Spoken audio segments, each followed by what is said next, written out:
I did not think it was possible, but the Kentucky Wildcats played some pretty good defense against Ole Miss tonight.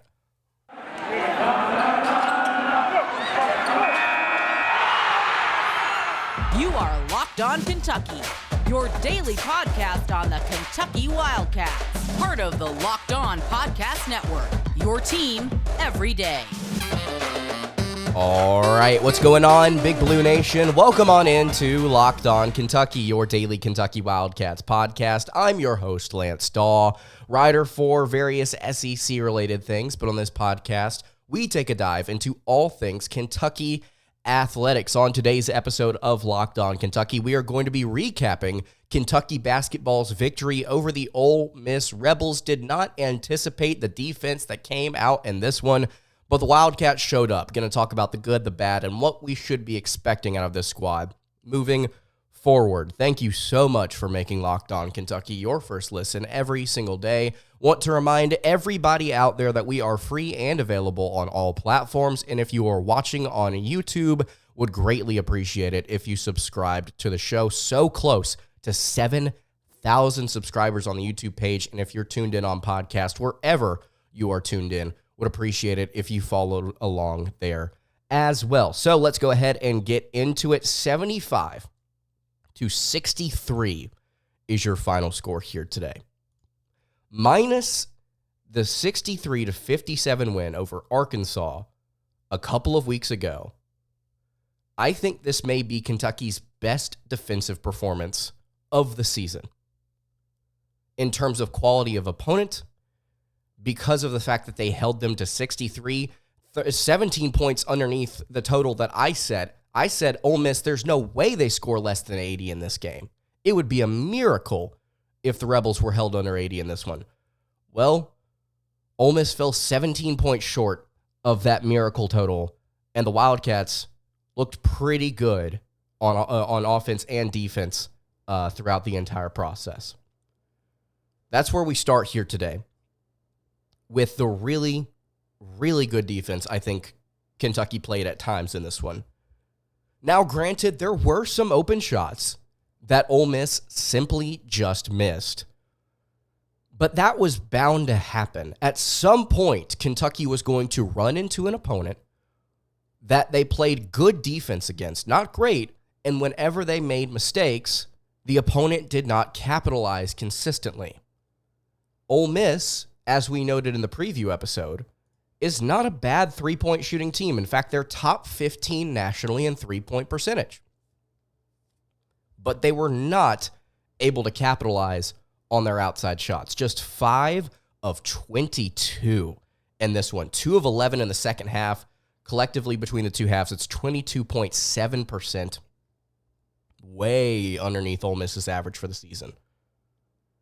And it was their top guys that weren't able to get it done. Outside of Matthew Morrell, Jalen Murray went 0 of 5. Jamin Brakefield went 0 of 3, or 1 of 3 rather. Brandon Murray went 0 of 2. They were not able to get it done, even when they had opportunities. But that, I think, is sort of besides the point here. Hey, Kentucky actually played like competent defense. Like, they guarded ball screens well. They closed out well. They did not give up a ton of open looks from deep. They were really, really good at switching and moving around with the basketball when Ole Miss wanted to kind of pick up the pace a little bit. Now, granted, was it perfect? No, but it was sure a heck of a lot better than whatever Kentucky's been doing this entire season on that end of the floor. It was impressive. I thought that this was a step in the right direction for Kentucky basketball. Now, does that mean they're going to go on the road this weekend and win at Auburn? No.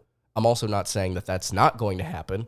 I'm just sitting here saying this is a sign that against a good offense, Kentucky can actually play some defense. And I say actually, I mean actually. They've not been able to do this all season long. Ole Miss shot 37.5% from the floor. Again, 22.7% from three. Now, there's nothing Kentucky could have done about the 55.6% that the Rebels shot from the charity stripe, 10 of 18 from the line. But it was inefficient shooting all around from the Rebels. And it was good defense. It was Kentucky playing physical. They played well rebounding the basketball. Now, they only grabbed 5 offensive rebounds. That's an area, by the way, that Ole Miss significantly struggled in heading into this game. Everyone's been able to grab offensive rebounds and second chance points off the Rebels so far this season. Kentucky wasn't able to do that with a ton of efficiency, but they still out-rebounded Ole Miss 37-34. And they looked good with a number of players doing so in the process. Antonio Reeves had 7 rebounds. Trey Mitchell had 6. Adu Thiero had 5.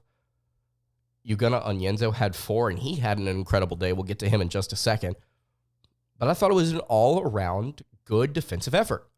I was very pleased with this. This was not expected. Again, not expected out of Kentucky at all.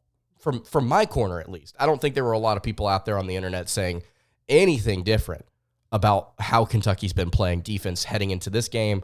What did we think? Kentucky's probably going to struggle. They're probably going to struggle. Now, I put a point total on it, and they went 17 points underneath that. It's a very pleasant surprise. Also, another interesting note here. We've talked about how volume has led to more points per game so far this season for opponents, and a lot of it, I think, has to do with the pace that Kentucky plays with. Ole Miss took 10 more shots in this game. 10 more shots than the Wildcats. And they were still held to 63 points. It was a good day. It was a very good day for the defense. All right, we've got some more positive things to take away here. We've got some individual efforts that I thought were incredible here on both the offensive and defensive end of the floor. Before I dive into those, though, I want to tell you guys about our friends over at FanDuel. You can get buckets with your first bet on FanDuel, America's #1 sportsbook, because right now, new customers get $150 in bonus bets with any winning $5 bet. That's $150 if your bet wins. You can bet on all of your favorite NBA players and teams with quick bets, live same-game parlays, exclusive props, and more. So all you have to do is visit FanDuel.com/lockedon and shoot your shot. Again, that is FanDuel.com/lockedon to shoot your shot today with FanDuel, an official sportsbook partner of the NBA.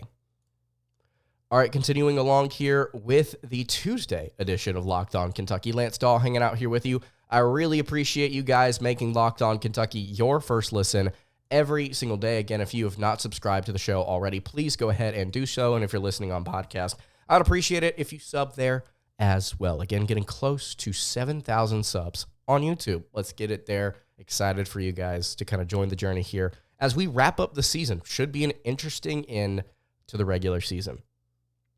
So Kentucky now 17-7, 7-4 in conference play, projected to finish the year 21-10, 11-7 in conference play are the Kentucky Wildcats. So they're projected to finish the year 4-3 over their final 7 games.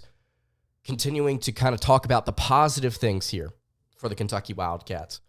Just overall, by the way, their defensive efficiency, their adjusted defensive efficiency went from 126th nationally all the way up to 102nd. So it's another step in the right direction. And listen, I know it's going to be a very, very tough task because Auburn has one of the best offenses and defenses in the country, period. But if you can hold Auburn to a decent total and you can kind of start to build here as the season ends on defense, there's a chance you get back into that range where you saw or have seen the Miami Hurricanes for the past 2 seasons, and they were able to make significant runs in the NCAA tournament with a really good offense. It's very similar to what the Kentucky Wildcats are running. We did an episode on that recently, by the way, if you want to go check that out, where I talked about Kentucky can still make the national title.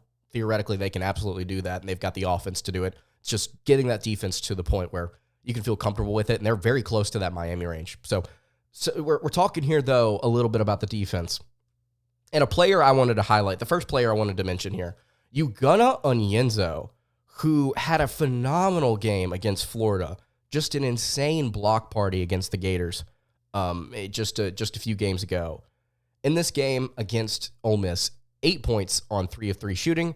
He had 3 rebounds and 10 blocks. 10. That is not a typo. That is a real statistic. Now, he could have gotten 12.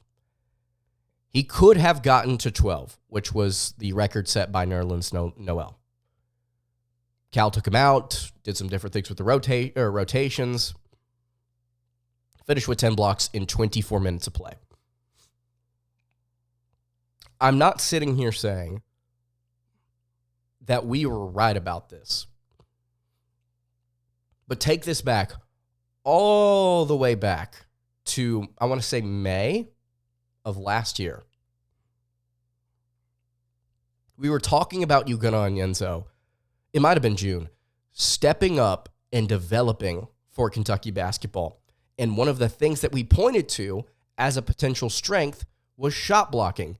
This was not a difficult statistic to find, but we identified it here on the show. When it came to what Onyenso was doing, like per 40 minutes, he was blocking like 6 or 7 shots if he played the entire game. And we said, maybe he doesn't continue that if he gets more playing time in 2023-2024 season. But he should be a really good shot blocker nonetheless.